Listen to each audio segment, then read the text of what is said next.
La jeune journaliste n'a publié les choses gravissimes qu'elle avait entendues du rabbi que 40 ans plus tard. Nous sommes en 1967, veille de la guerre des 6 jours. L'ambiance en Israël est morbide. Les avions quittent le pays pleins à craquer et reviennent à vide. Tous les juifs du monde sont moroses, tous sauf un.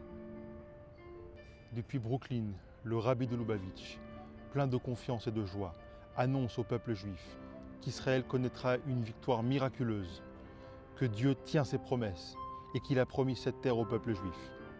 Quelques jours plus tard, la guerre éclate.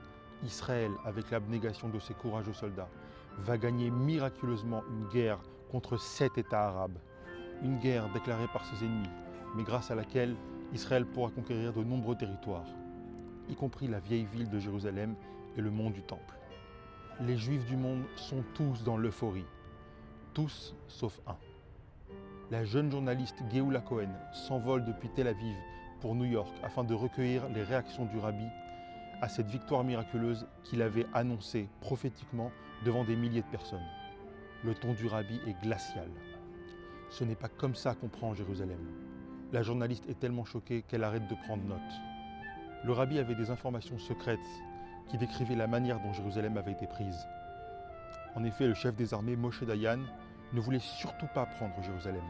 Il avait même dit aux Jordaniens, si vous ne rentrez pas dans la guerre, nous ne nous approcherons pas de la vieille ville. Bien entendu, les Jordaniens n'avaient pas pu se retenir. Les Israéliens ont été forcés de prendre Jérusalem. Quand on prend comme ça Jérusalem, on est aussi prêt à la rendre. Le bilan côté israélien est incomparablement lourd pour la bataille de Jérusalem par rapport aux autres batailles. D'après le rabbi, c'est aussi un résultat du fait de n'avoir pas désiré Jérusalem. Quelques jours plus tard, les clés du mont du Temple seront malheureusement rendues aux Jordaniens. Géoula Cohen ne publia cette interview qu'en 2008, c'est-à-dire 40 ans plus tard.